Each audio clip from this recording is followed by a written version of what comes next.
So Lexie, tell us, what do you think? I mean, this is going to be fun. We're excited. Boston's a fun place. A lot of us, first time really getting to be here, first time playing here for all of us. So we're just really looking forward to the experience. So what's going through your mind when you stepped out on the court for the first time here? I mean, this is a legendary place. To be able to play at the Garden, not a lot of people get to say they get to do that. So, I mean, they've filled this with a lot of orange, but hopefully it's going to be a lot of Fever fans out there today. Take a look at the banners up above. Yeah. I mean, there's a lot of history here. So, again, it's really awesome. And Boston's a cool place to be able to play, cool place to have the WNBA have a game here. I know there was one here last year. So, just to be able to do this, be one of those two teams to play here is awesome. Do you remember that game from last year? I don't know if you saw anything about it or noticed like the crowd or anything. I remember it being really exciting, and people definitely showed out. There's appetite for women's basketball everywhere, especially big cities like this. So I know it's going to be a really fun crowd. Last time this matchup, you guys, faced the Sun. It was a pretty chippy matchup. What's the mindset going into today? Is it going to be a physical game again, do you think? I mean, I think we're just going to take this like any other game. This league's a physical league, and just making sure that we're focused on our scout, our schemes, and locking into that as much as we can. What do you like about where the offense is right now, especially coming off the last 2 games? I think we're flowing. We're having fun. We've always said if we can have 5+ players in double figures, we're going to be really hard to beat, and that's been the case for us last game. So just trying to feed into that, making sure the ball is moving, the offense is flowing, and we really pride ourselves on having a high assist rate, and that's fun basketball to watch when the ball's getting hitting everybody's hands. So hopefully that's the case today.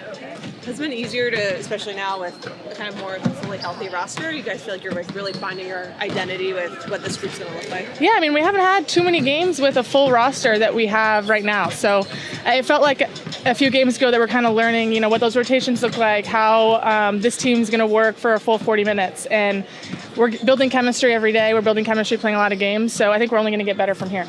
Being able to play at a historic place like this, what was your kind of mindset walking in? I wish it was green so I could really get the experience, but I'd take the blue and orange today. I think it's an unbelievable experience. I was telling my mom I had never been, besides, what they used to call the Staples. This is like another staple for me as far as basketball is concerned, so it's a big deal. What does playing in an arena like this, in a market that doesn't have a WNBA team, do for the league and do for you guys? Hopefully I get a team after. I've never been to Boston. Unbelievable city. It's nice. It's pretty. I don't see why they wouldn't in the future. So hopefully this is just a staple to get it started.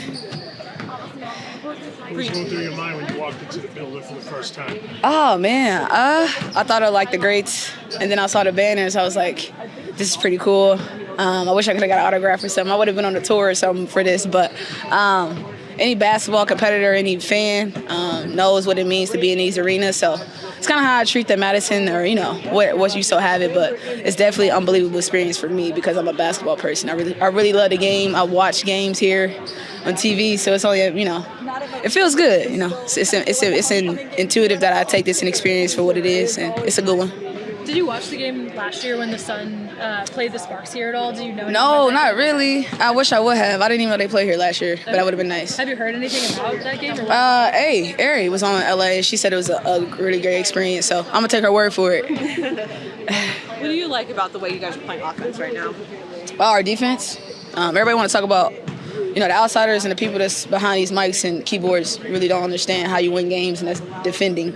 You don't win by just putting the ball in the hoop. You got to guard the other team, and so when you guard the other team pretty well and try to keep them and limit them from making and doing the things that they want to do, it kind of gives you, ammunition and go and get what you want offensively. What's been the growth process on that end of the floor? Because I know that was I think knowing who you're guarding, you playing against a great player every night. And so when you play against somebody great every night, you got to know who they are and what they bring to the table and do your best to guard them. And then kind of just knowing, what the schemes is and knowing what your coaches ask you to do. You guys have a back-to-back before All-Star. There's a lot going on this week. Yeah. So what are you kind of focusing in on? Is it one day at a time sort of thing? I think that's what I got to do, or else I'm going to lose my mind. So you don't want that to happen. We certainly do not. You were here the first time the Sun played in Boston. What is it like now for you to be back in this arena on the other side of things? I'm excited. I mean, there was such a great turnout. That event was so incredible. From everything that was activated the entire week leading up to post game, and the incredible atmosphere in the building. It's a sports town, and they've shown up for the W, and I'm excited to be back and to be able to play here again. Has Aaliyah brought up anything? I know it was the Aaliyah Boston day, like being able to see her kind of in that element, her being kind of back in her home state, anything along those lines that she's been able to talk about? She hasn't really brought anything up, but it was really cool, yesterday. They honored her, and of course the legacy that she has in this city, and the impact that she's made on young girls and boys, and her ability to lead on the floor and off the floor, and impact community, and you see that in who she is as a person, who she is as a human being. Obviously the investment in the NWSL as well. She's a giver. And she's a leader, and it was really incredible the way that they honored her yesterday, and we were happy that we were able to be a part of it. You guys sold out this game last year. You're going to sell out, but they'll likely sell out again this year. Yeah.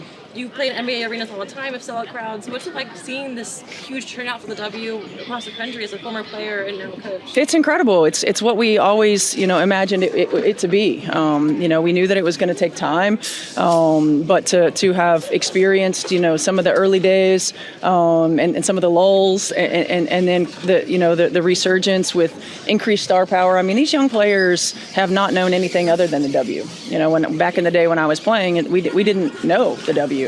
And so to see it grow and to see them be able to live out their dreams, and to see the fans come out and continue to support, and finally the crossover with college fans coming to the W, it's what we knew it always could be, should be, and would eventually become.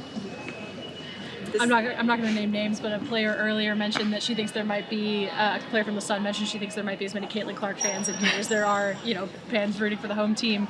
Are you expecting that the crowd might be rooting for you again, like they were last year? I don't know. I mean, I don't really have any expectations of that. I'm just, as a basketball person, just excited that families and young girls and young boys and communities are exposed to the W that might not get exposed otherwise. I'm excited that, folks that might have to drive, whether it's to Connecticut or fly to Indiana or come to DC or New York or wherever it might be, get to experience it in their home city, or at least closer to their home city. And so I love what we've done in the preseason in taking the W to other communities, and the exposure that it gives our players, the exposure that it gives young people and community in general. So I don't know. I'm just happy that there's going to be a sellout and lots of people in the building.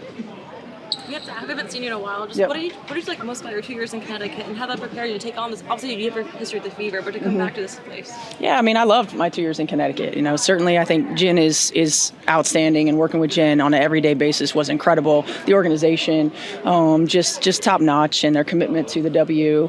And for me to get back into the W and work with a veteran group that helped my transition, and to be able to then, have I don't know if confidence is the right word, but just a good sense and feel of how, because the W is different in the 6 years that I was gone. It's changed a lot. To have a good sense of what it's like, and the influx of talent, the different ways that teams are playing, to get familiar again. Certainly being a part of a veteran team here in Connecticut was helpful to me for that. And of course fortunate to be able to bring our staff with me to Indiana, and hopefully we can impact our franchise in some of the same ways. And I'm sure you saw the reports prior to the season starting with them. Well, he can try kind of looking into their future investment in the franchise. Just what are your thoughts on that? Obviously, they haven't announced their plans yet, but what's your thoughts when you hear that they're looking into their investment? I think it's important. The league is different. And what's required is different. And they were, the Mohican Tribe was on the forefront of what needed to be done, right? And everything is changing. And so being able to not just keep up, but have the foresight to see what's coming. I think it's important to evaluate, important to recognize, what you're able to do to position the franchise for future success. Kind of crazy schedule, back to back, going into All-Star. Yeah. A lot of distractions once you guys get there, obviously. Yeah. But I guess what is the message for the group just to kind of finish this first half of the season on a strong note? Well, number one, we're not on All-Star break yet. But number two, like, this is about us. Like, we've got to get better. You know, we've had 3 games now with all of our roster players. We've still not had a full practice yet with all of our rotation players. And we've got to continue to stack days, and we got to continue to get better. You know, we can't afford to have days where we don't show up, or where we take teams for granted, or where we have slippage. Like, we've got to continue to build and gain momentum heading into the break, and then enjoy some time off and come back locked in, ready to go the second half of the season.